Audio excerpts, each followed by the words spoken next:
Nous revoilà dans votre tranche appréciée cas par cas, des moments que nous passons ici à discuter de plusieurs choses, différents sujets, différents débats. Et aujourd'hui, j'aimerais vous dire ceci pour le meilleur et pour le pire. Une phrase que je pense chacun d'entre nous a eu à entendre dans une cérémonie de mariage, que ce soit les années passées ou cette année, pour le meilleur et pour le pire, résonne à chaque fin de cérémonie de mariage. Aujourd'hui, on voit des mariages et malheureusement, c'est une réalité, on assiste également à des divorces. Je ne parle pas de divorce de n'importe qui, mais je parle de divorce des serviteurs de Dieu, des enseignants. On nous parle aujourd'hui d'être fidèle, d'être marié à une seule femme, d'être marié à un seul homme, d'éviter la polygamie, de vraiment rester avec son partenaire jusqu'à la fin de ses jours. Or, on assiste aujourd'hui à des divorces en cascade et ça ne s'arrête même pas là, il y a des remariages. Enseignants, est-ce que vous nous enseignez nous ou est-ce que vous aussi derrière vous voulez réellement recevoir l'enseignement que vous nous diffusez? Vous nous dites de se marier et de rester finalement fidèle, mais vous-même vous brisez cette fidélité et vous remariez. Aujourd'hui, vous l'aurez compris, nous parlerons du démon du remariage. Sans surprise, je suis assistée de l'homme de Dieu. Avant de le présenter, je nous invite encore à pouvoir s'abonner massivement, à notre tranche cas par cas, MAPAF TV. Nous avons nos émissions tous les soirs, comme vous le savez, du lundi au jeudi de 21h à 21h45. Invoque-moi, des moments réellement qui nous bénissent et qui font naître des témoignages. Tu connais déjà la chanson, je te tutoie parce qu'à force, on finit par se connaître. La cloche de notification que tu vois apparaître, clique dessus pour ne rien manquer et je vous laisse avec ce générique et reviens vers vous dans un petit instant.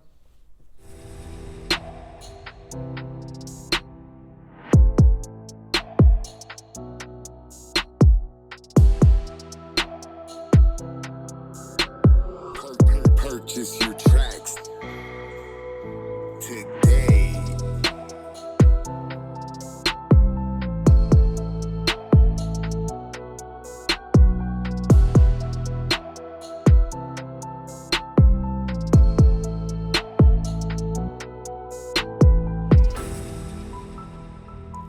Sans surprise, comme je l'ai dit il y a un instant, je suis entourée de l'homme de Dieu, l'apôtre Prosper, à qui je dis bonjour, bonsoir, tout dépend à l'heure à laquelle cette émission sera suivie par nos téléspectateurs.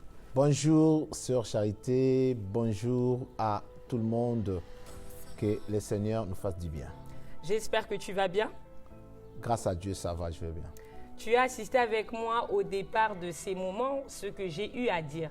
Vous les enseignants, vous les serviteurs, finalement, comment est-ce qu'on s'en sortira? Parce que vous nous enseignez, vous nous dites des choses par rapport au mariage, de rester fidèle, de ne pas divorcer.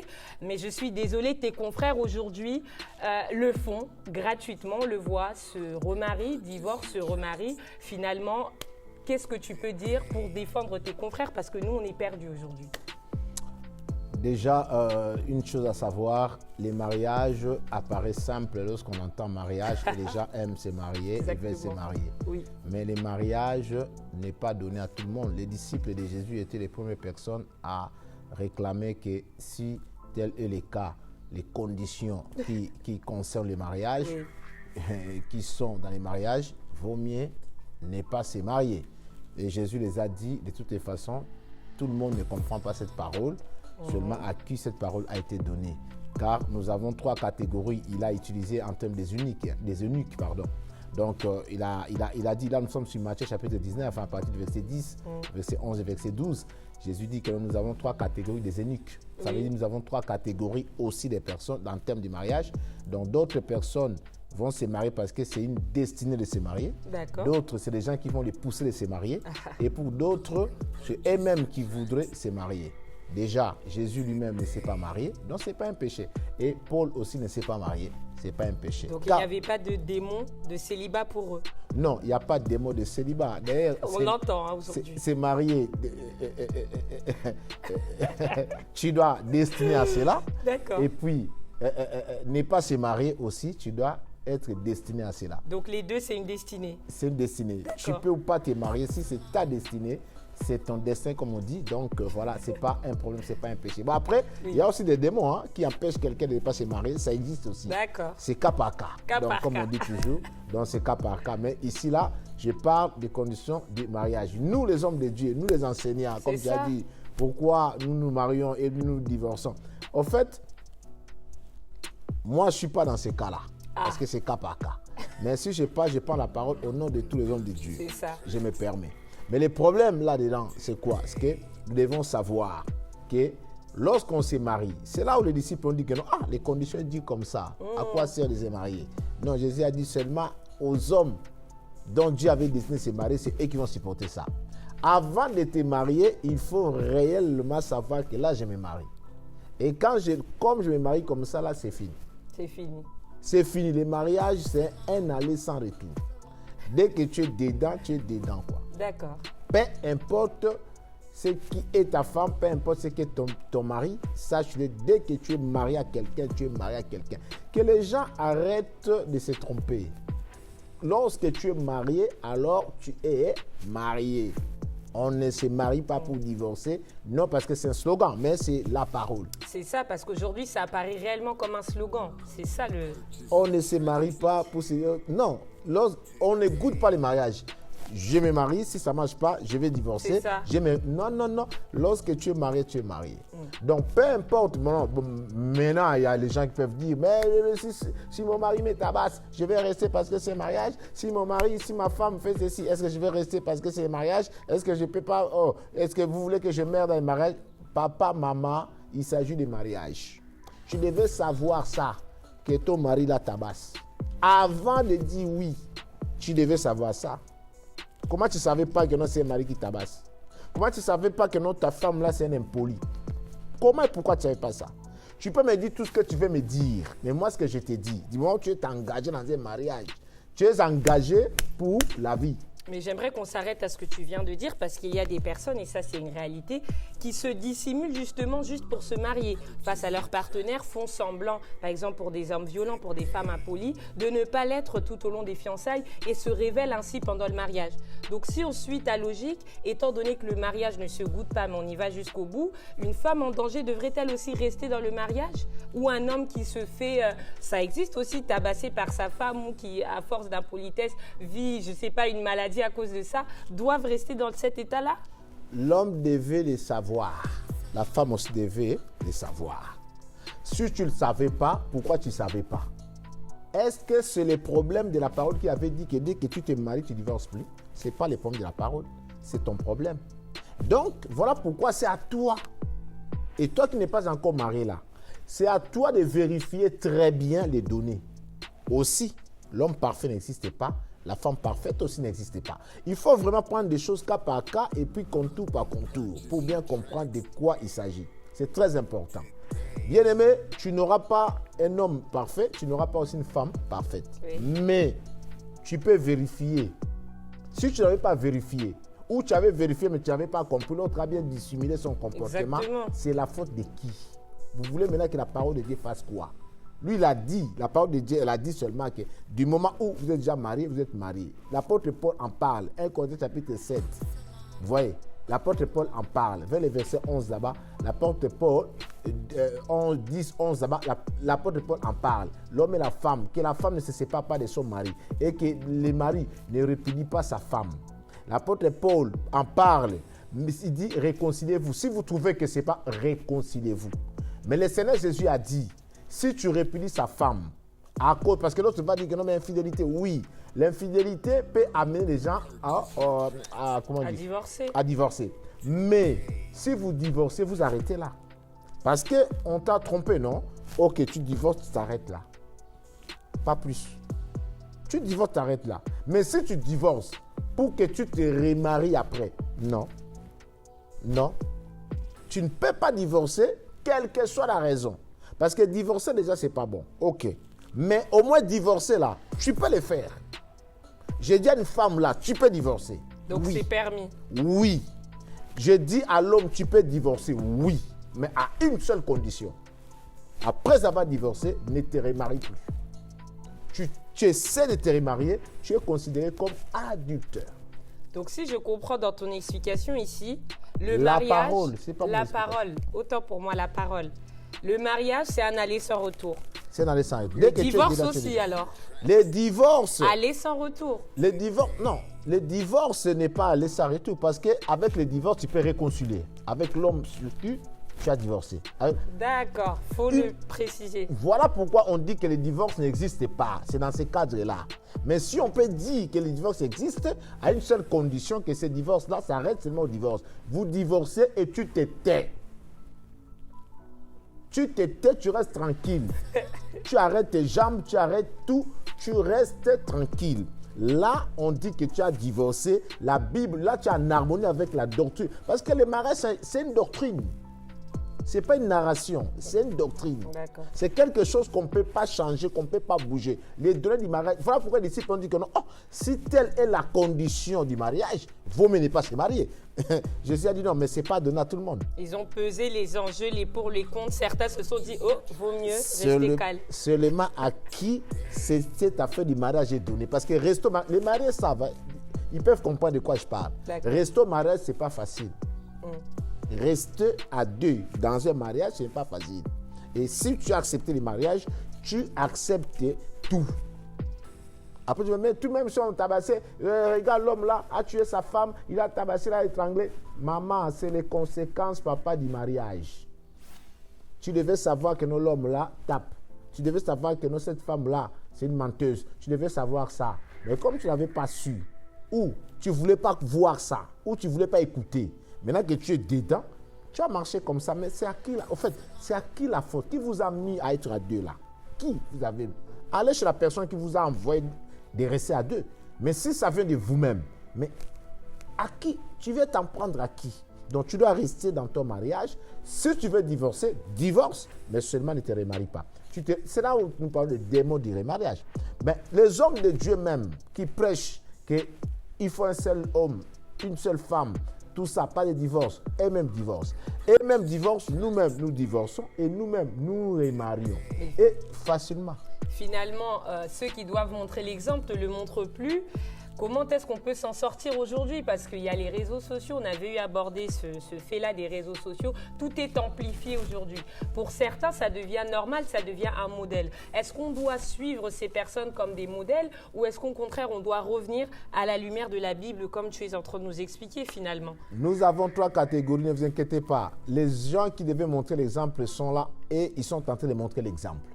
Si tu es choqué que non, ils ne montrent pas l'exemple, soit c'est une erreur de la part de la personne, elle va se ressaisir. Si elle ne se ressaisit pas, cela veut dire qu'elle n'était pas placée pour te montrer l'exemple. Parce que nous avons 3 catégories des eunuques, 3 catégories de serviteurs.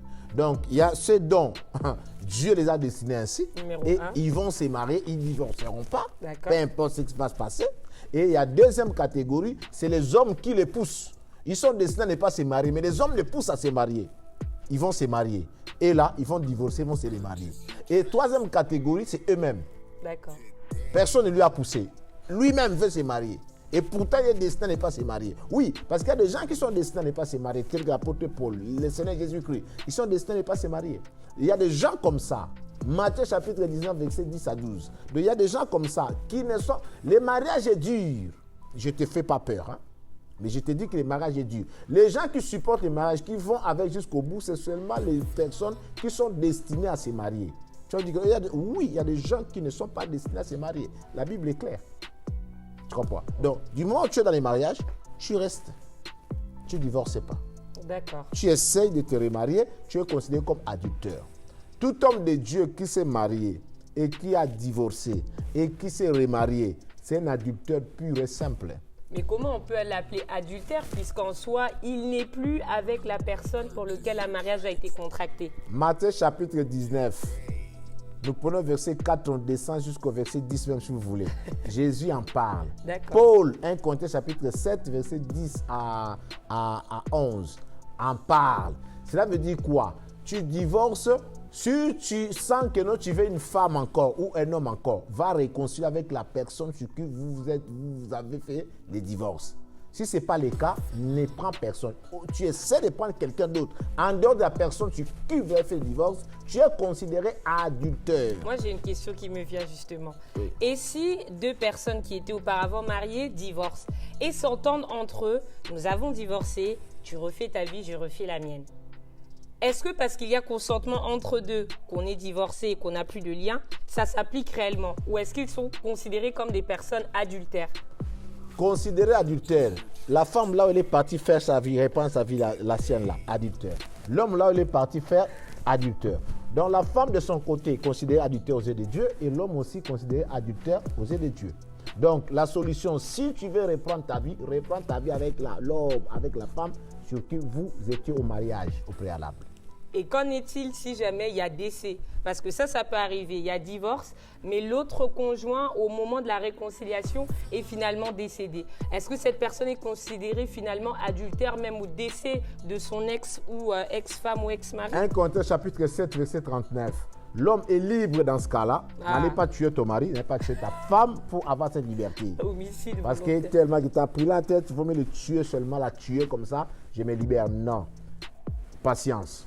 Donc, en cas de décès, en ce moment-là, l'homme est libre ou la femme est libre. Seulement la mort, ce n'est pas une blague. C'est sur la base de 1 Corinthiens chapitre 7 au verset 39. C'est seulement la mort, les décès vous séparent. Rien d'autre. Même les divorces ne vous séparent pas. C'est compliqué. Hein? Même les divorces ne vous séparent pas. Oh, je suis divorcé. Tu es divorcé, tu n'es pas libre. Tu entends bien, non? Je suis divorcé. Ça veut dire que tu étais marié, non? Tu étais marié, tu es divorcé, tu es toujours lié à cette personne-là. Ton divorce prendra de valeur si tu restes seul. Toutes les femmes ou tous les hommes qui ont divorcé et après, qui n'ont pas prétendu encore avoir quelqu'un, félicitations à vous, vous êtes correct. Mais toute personne qui est divorcée et après, qui prétend avoir une autre femme, un chéri, une chérie, quelque part, adultère. Si tu sens que non, ça brûle, va reprendre ta femme à qui vous avez fait divorce. Femme, va reprendre ton homme à qui vous avez fait divorce. Et si jamais on est dans une circonstance où un homme divorcé, une femme divorcée, l'un d'entre eux prend la résolution de se réconcilier, mais que le partenaire en face ne le veut pas, est-ce que le divorcé reste adultère alors que lui a cette volonté-là de se réconcilier? Volonté ou pas volonté, vous êtes là, vous restez comme ça. Prie que le Seigneur fasse grâce que l'autre accepte. S'il n'accepte pas, tu n'as pas droit. Donc il faut intercéder pour se retrouver dans une position... Je ne dis pas qu'il faut, mais prie. Parce que si tu veux prier, tu pries, tu ne veux pas. Fais ce que tu veux, mais au fond, sache-le très bien, aussi longtemps que l'autre n'est pas toujours d'accord, il te condamne, donc tu es bloqué. Tu ne peux pas. Tu ne peux pas. Il faut relire très bien Corinthiens chapitre 7, verset 10 à 11, verset 39, et puis Matthieu chapitre 19, du verset 1 même jusqu'au verset 12, 13, 14, comme vous voulez. Vous allez avoir la réponse sur ça. Frère, nous ne pouvons pas. Là, nous sommes dans un cadre de la parole de Dieu. Oui, et dans le cadre de la parole de Dieu, les mariages, c'est une doctrine. On ne peut pas changer ça. Ce que nous faisons aujourd'hui, ce que les gens font aujourd'hui, qu'ils fassent ce qu'ils veulent. C'est cas par cas. Qu'ils fassent ce qu'ils veulent. Chacun se présentera devant Dieu. Chacun rendra compte de ses œuvres devant Dieu. Mais l'écriture, Jésus dit, je ne suis pas venu vous condamner, mais la parole que je vous ai enseignée, c'est elle qui sera votre juge au dernier jour. Bien-aimé, il y a la parole. Mon ami, il y a la parole. Maman, papa, il y a la parole. Nul, on le dit, nul n'est au-dessus de la loi. Donc, nul ne peut prétendre dominer la parole. La parole doit être au-dessus de nous. Car au commencement, c'était elle. Et c'est elle qui a fait venir toutes choses en existence. Donc, il faut respecter la parole. Donc, tu ne peux pas divorcer. Tu divorces, tu restes comme ça. Tu ne veux pas rester comme ça, reprends ton homme, reprends ta femme. Tu ne veux pas, tu prends un autre à la place, tu es adultère. Je vois ça aux réseaux sociaux comme tu as dit. J'allais justement intervenir. Comment est-ce qu'alors aujourd'hui c'est tellement normalisé? C'est comme s'il y avait, on parle même d'omerta, de silence, de tabou autour de ça. Personne ne veut en parler alors que les écritures sont là. Est-ce qu'il n'y aurait pas ici des serviteurs qui se mettraient à l'écart, se disant que je ne peux pas en parler alors que c'est écrit comme tu viens de l'annoncer? Pourquoi? Oui, les gens, non, mais nous voici en train d'en parler. Parce que, preuve, on en parle. Il y a des gens qui en parlent, d'autres ne veulent pas. Rare. Mais les gens en parlent. Nous, par exemple, nous en parlons. Parce que les problèmes ici, ce n'est pas, oh non, n'accusez pas, est-ce que vous êtes parfait, vous accusez. Non, on n'accuse personne. sincèrement, franchement, cette émission est tellement simple cas par cas. Oui. Donc, on n'accuse personne. Nous ne disons pas que nous sommes parfaits. Non, ce n'est pas ce qu'on dit. Nous disons que la parole de Dieu dit que dès que tu es marié, Oui. tu ne divorces pas. Mais si tu as des raisons aussi, par exemple d'infidélité, tu veux t'entêter à divorcer, divorce alors. Jésus la divorce. Mais Jésus dit, tu divorces, ne prends pas quelqu'un d'autre. Paul répond de son côté. Reprends la personne en question. Si tu ne veux pas répondre, tu prends une autre personne en dehors de la personne sur qui ou par qui vous avez fait le divorce, tu es adultère.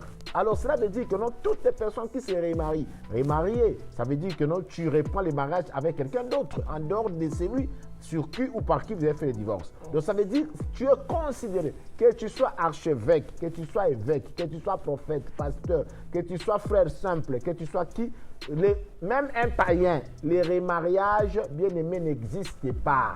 Si tu sais que je sais que ça a fâché, hein, ça a fâché. Moi, je serai ou toi là, nous serons haïs là, insultés. Mais c'est pas ça, c'est le plus important. Nous répétons, c'est même pas une parole que j'ai créée ni charité, mais on n'a pas créé ça.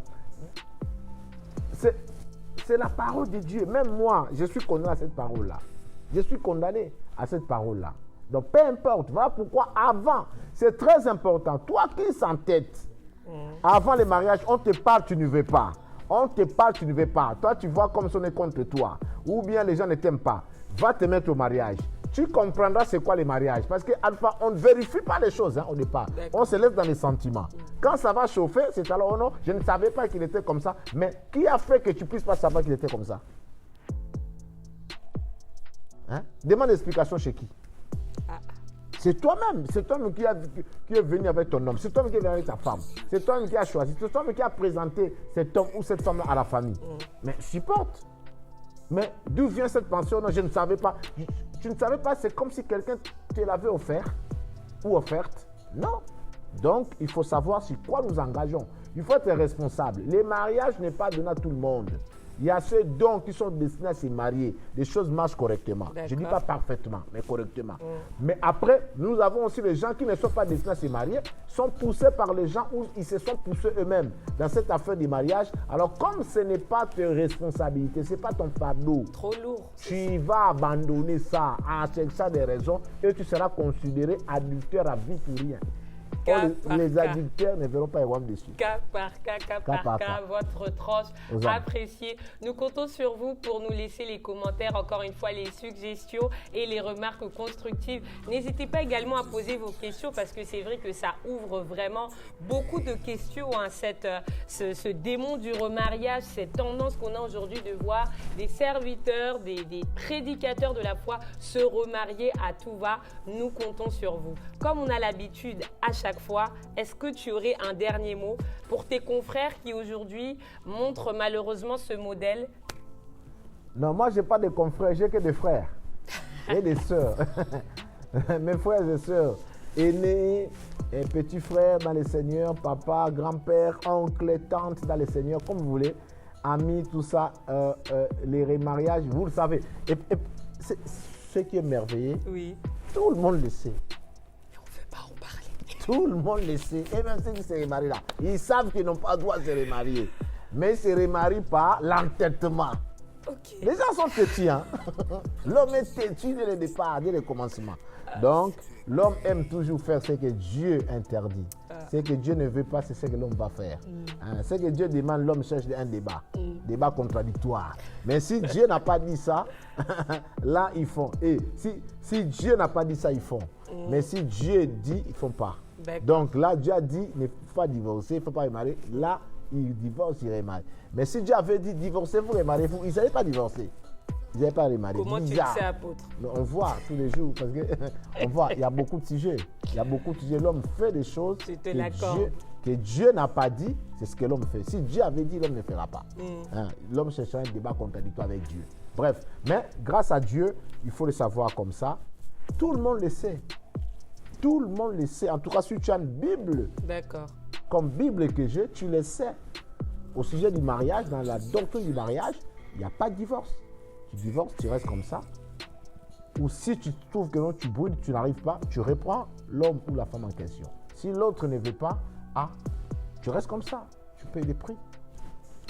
Nous te remercions pour ce dernier mot et croyons encore en votre fidélité cas par cas. La prochaine tranche arrive rapidement, donc partagez ces émissions et n'hésitez pas encore à poser vos questions si jamais entre frères, sœurs, entre collègues, ça vous taraude l'esprit que vous voulez en savoir plus.